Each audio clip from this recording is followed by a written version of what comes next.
1968년 중국 북방의 한 대도시. 문화대혁명의 광풍이 휩쓸던 그 시절 63호라는 이름의 비밀 수용소가 있었습니다. 나치 수용소보다도 더 잔혹했다고 증언되는 이곳에서 벌어진 참혹한 이야기를 오늘 들려드리겠습니다. 원래 계량기 작업장이었던 200제곱미터 규모의 건물. 이곳이 1968년 봄 지옥으로 변했습니다. 미장이들이 내부를 6, 7제곱미터씩 여러 칸으로 나누었고 창문은 모두 막혔습니다. 유리에는 페인트가 칠해졌고 바깥쪽엔 쇠창살, 안쪽엔 동전 크기의 감시 구멍만 남겨두었죠. 이곳의 규칙은 절대적이었습니다. 수감자들은 서로의 이름을 부를 수 없었고 이것, 저것으로만 불러야 했습니다. 걸을 때는 반드시 고개를 숙여야 했죠. 63호의 고문은 상상을 초월했습니다. 오리 헤엄치기라는 고문이 있었는데 사람을 바닥에 엎드리게 한 후 쇠솔로 발바닥을 긁는 것이었습니다. 너무 아프고 간지러워 팔다리를 버둥거리는 모습이 오리가 헤엄치는 것 같다고 해서 붙여진 이름이었죠. 더 끔찍한 것은 항문으로 담배 피우기였습니다. 불이 붙은 담배를 땅에 세우고 바지를 벗긴 후 항문을 정조준에 앉게 하는 고문이었습니다. 한 기술자는 10손가락에 압정이 박히고 갈비뼈가 모두 부러져도 살아남았지만 평생 장애인이 되어 병원에서 지내야 했습니다. 화장실조차 자유롭지 못했습니다.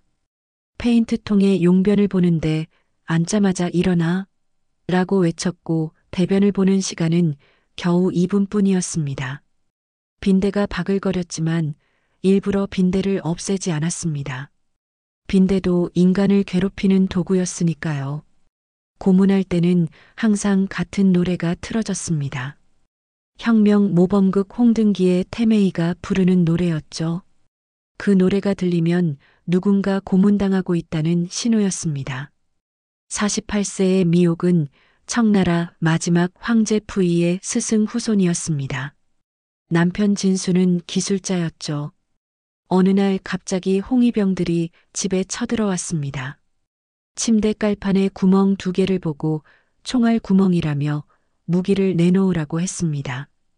거리를 끌려다니며 비판투쟁을 당했습니다. 목에는 쓰레받기를 메고 막대기로 두드리며 우리는 우기사신이다 라고 외쳐야 했죠. 7월 3일 저녁 운명의 날이었습니다. 남편이 연행될 때 부채를 달라고 했습니다. 그 부채에는 미옥이 직접 쓴 마오 주석의 시가 있었죠.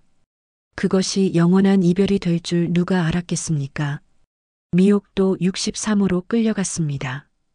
2년 반 동안 죽도록 매맞았죠. 머리카락을 무더기로 뽑히고 오줌 3병과 똥 1통을 옆에 두고 사실을 인정하지 않으면 먹여졌습니다. 매일 밤 12시 이후에야 잠들 수 있었고 새벽 5시에 깨어나야 했습니다. 어느 날 3명의 건장한 남자가 그녀를 바닥에 밀어뜨리고 발로 마구 찼습니다.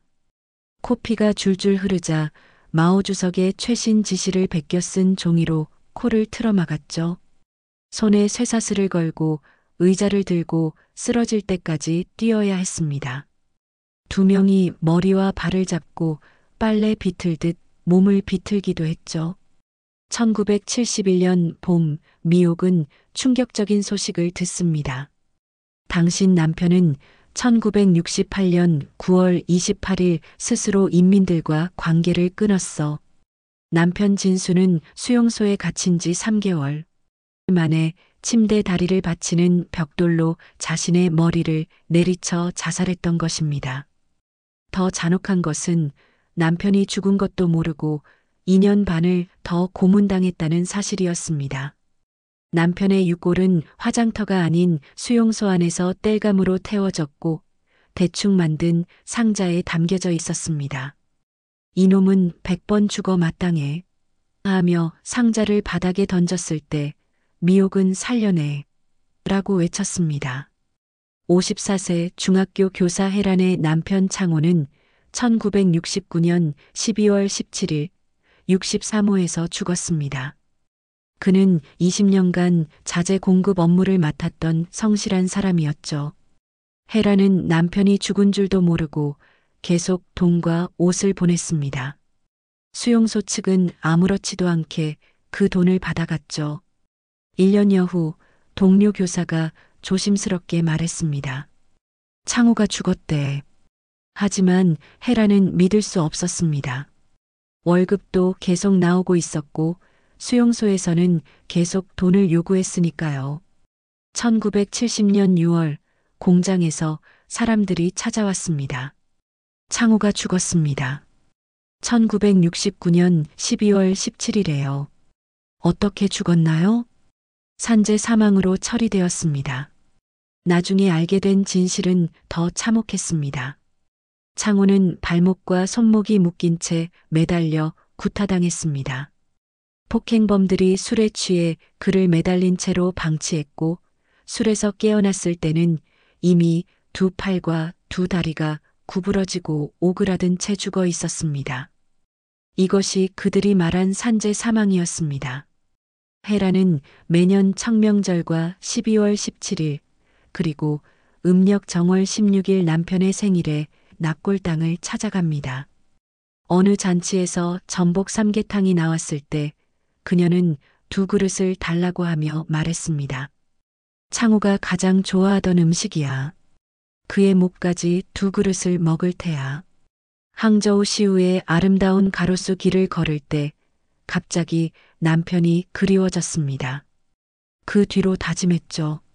아름다운 곳에는 다시 가지 않겠어. 63호 수용소는 1970년 철거되어 들판으로 변했습니다. 악마의 소굴은 사라졌지만 악마의 그림자는 여전히 남아 있었습니다.